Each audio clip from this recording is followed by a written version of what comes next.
First of all welcome to IMS. Thank you so much. Sir सबसे पहले आपसे जानना चाहेंगे कि जब आप पहली बार ये शो ऑफर हुआ आपको तो क्या रिएक्शन क्या था आपका? गोरिया चली गांव जब मुझे ऑफ़र हुआ और मेरे को कॉन्सेप्ट समझाया तो मुझे बहुत ही पसंद आया और फिर इन्होंने बताया कि मराठी में ऑलरेडी ये कर रहे हैं और काफ़ी प्यार मिला है और अब वो नेशन वाइड एक पैन इंडिया करना चाहते हैं। कॉन्सेप्ट कितना कूल है ना कि 12 लड़कियां जो अर्बन लग्जरी की मतलब ग्रेटफुल मतलब अर्बन लग्जरी में रह रही हैं और अपनी normal day to day life में काम भी चल रहा है, सब कुछ चल रहा है एंड सडनली उनको वो सब त्याग कर गांव में रहना है। और गांव की लाइफ सिंपल है but it is not easy. मैं ये नहीं कहूँगा कि वहाँ पे लोग स्ट्रगल कर रहे हैं, उनके लिए वो नॉर्मल है बट आपको एक एक चीज़ के लिए अपना काम खुद करना पड़ता है। चाय भी खुद बनानी पड़ी, पानी आपको खुद लाना पड़ेगा, सब कुछ ऑटोमेटिक बटन पे नहीं हो रहा कि 10 मिनट में आपने कुछ ऑर्डर किया और आ गया, या आज जी ये खाने का मन नहीं करा। जो घर में बना होता है गांव में जो होता है वही खाना होता है। ये नहीं कि आज तुम जापानीज़ खाओ, तुम ये खाओ, तुम वो खाओ। तो a lot of these things जो हम सिटीज़ में आराम से अपनी कन्वीनियंस पे करते हैं वो गाँव में नहीं होती। लेकिन गाँव में अलग प्रोज हैं, वहाँ पर ऑर्गेनिक खाना है, वहाँ पर वातावरण अच्छा है, हवा अच्छी है, आप एक्टिव रहते हैं।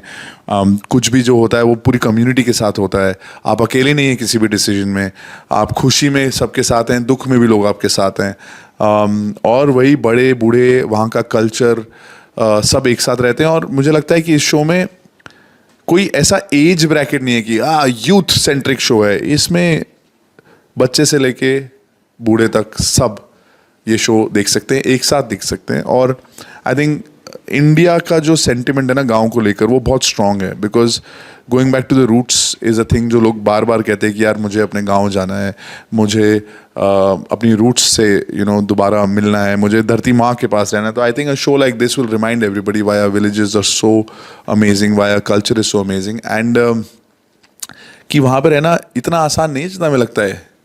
वहाँ पे रहने के लिए you really need determination, but if you continue to do it तो आपका जो तौर तरीके हैं बहुत अच्छे हो जाएंगे। तो ये है शो जो मेरे को बताया, तो मैंने कहा यार मेरे लिए भी बहुत सही रहेगा, मैं गांव में रहूँगा।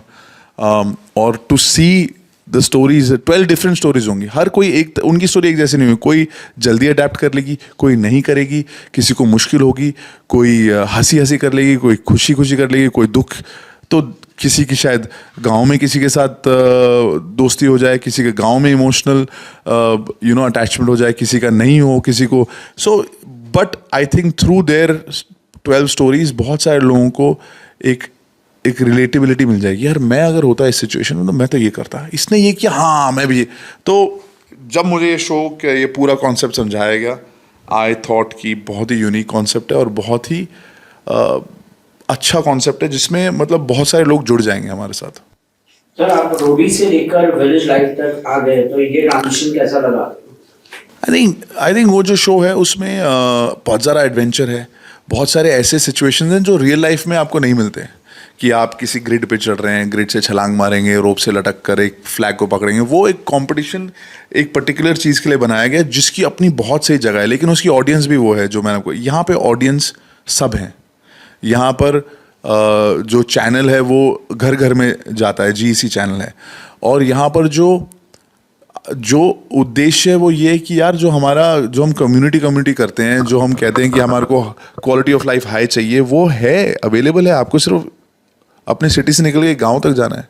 देखिए तो सही कि वहाँ पर जो चीज़ें आपको ऐसा लग रहा है कि लाइफ के एंड में मुझे यार काश मेरे पास जगह हो घूमने की, अच्छा वातावरण हो, अच्छा पानी हो, स्वच्छ प्रोड्यूस हो आसपास का, वो ऑलरेडी आपको सिर्फ गांव तक जाना है, वहाँ पे है। तो वैल्यू बढ़ जाएगी मुझे लगता है गांव की। तो ये जर्नी मेरे लिए बहुत सही रही। बट मेरे अंदर मैं काफ़ी बचपन से अपने नाना नानी के गांव में, अपने दादा दादी के गांव में जाता था। तो मुझे लगता है कि मेरा तो जो बचपन के जो अच्छे टाइम्स थे गांव में वो वापस आ जाएंगे। और कुछ गांव में जब मैं जाता था तो मुझे बोलते रहे कि चलो बहुत मस्ती हो गई, अब कुछ काम भी करो।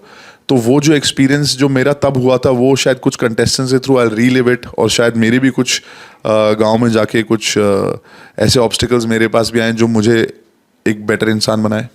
शहर की लड़कियों के साथ गांव जाके शूट करके क्या नया कुछ सीखने को मिला? अभी तक से हमने ये शूट किया नहीं है, लेकिन शहर की लड़कियों के साथ जब गांव में जाएंगे तो हमें उनकी स्टोरी से, उनके एक्सपीरियंस से काफ़ी कुछ सीखने को मिलेगा। और यही शो है, लोगों को भी ये देखकर ऐसा लगेगा कि यार ये सही किया या ये गलत किया, या ये नहीं करना चाहिए था या ये करना चाहिए। और गांव के जो लोगों के तौर तरीके हैं उसकी रिस्पेक्ट आ जाएगी। यार एक पानी पीने के लिए आपको वहाँ तक जाना पड़ा, वहाँ से पानी लाना पड़ा, उबालना पड़ा, फिर उसको ठंडा करना और पीना पड़ा, और हम यहाँ पे ऐसे ही पी जाते हैं। तो the respect for the simple life will also come. तो अगर आपको खुद एक गांव में परमानेंटली शिफ्ट होना पड़े तो क्या आपको चले जाएंगे? अगर मुझे गांव में रहना पड़े तो मैं अब खुशी खुशी रहूँगा। उस गांव में मैं खुद की ऑर्गेनिक फार्मिंग करूँगा, वहाँ पे एक बास्केटबॉल कोर्ट बना लूँगा। कुछ ऑलरेडी ऑफ रोडिंग के वहाँ पे गांव के आसपास होते हैं ऑप्शंस, तो एक ऑफ रोडिंग बाइक भी होगी।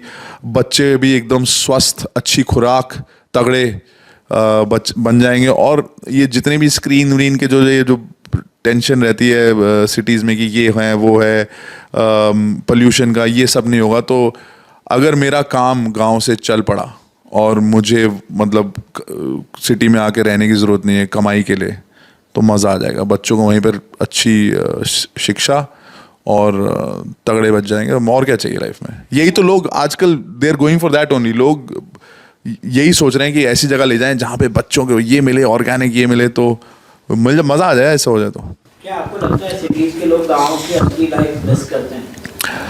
मुझे लगता है कि सिटीज़ के लोग जिनको गांव की लाइफ पता है वो मिस करते हैं। लेकिन इस शो के द्वारा ऐसे बहुत सारे अनेक सिटी के लोग हैं जिनको पता ही नहीं कि गांव की लाइफ में क्या मज़े हैं, वो सामने आ जाएगा। और फिर आप देखिए कितने लोग चाहेंगे कि गांव की लाइफ जिए। आपको लगता है शो में ज़्यादा ड्रामा होगा या ज़्यादा प्यार? मेरे को लगता है इस शो में शुरू में ड्रामा होगा, बहुत इमोशन होगा, हंसी मजाक होगा, ऐसी सिचुएशंस होंगी जो फनी होंगी। एंड में बहुत प्यार होगा एक दूसरे से भी, और गांव वालों और लड़कियों के बीच में भी, और काफ़ी इमोशनल होगा। ये एंड में होगा, मुझे ऐसा लगता है। क्या आपको लगता है एंड में होस्ट होने के बावजूद कभी लगेगा आपको कि मतलब यार मैं खुद एक कंटेस्टेंट बन जाता? मुझे लगता है कि एज अ होस्ट जो भी जाएगा, जो इस बार मैं जा रहा हूँ, हम भी एज अ होस्ट एक कंटेस्टेंट हैं। क्योंकि हमें भी गांव में, मुझे भी ट्रैक्टर चलाने को मिलेगा, मुझे भी गांव की कुछ अलग अलग चीज़ें करने को मिलेंगी, एंड गांव में रहने को मिलेगा। तो एज अ होस्ट ऑल्सो ऐसा नहीं है कि मैं वहाँ पर एक अलग ही लाइफ जी रहा हूँ, मैं भी गांव में रहूँगा। और मैं बहुत खुश हूँ कि as a host I get to get these experiences. तो कंटेस्टेंट बनना तो नहीं, बट ये अपॉर्चुनिटी गांव में रहने का और गांव वालों के साथ एक्सपीरियंस करने का मौका मिलेगा। I am very excited about that. क्या मैसेज देना चाहेंगे अपने फ्रेंड्स को? मैं सबको ये बोलना चाहूँगा कि यार जी टीवी पर जो नया शो आ रहा है गोरिया चली गाँव, वो देखो, अपने फैमिली के साथ देखो।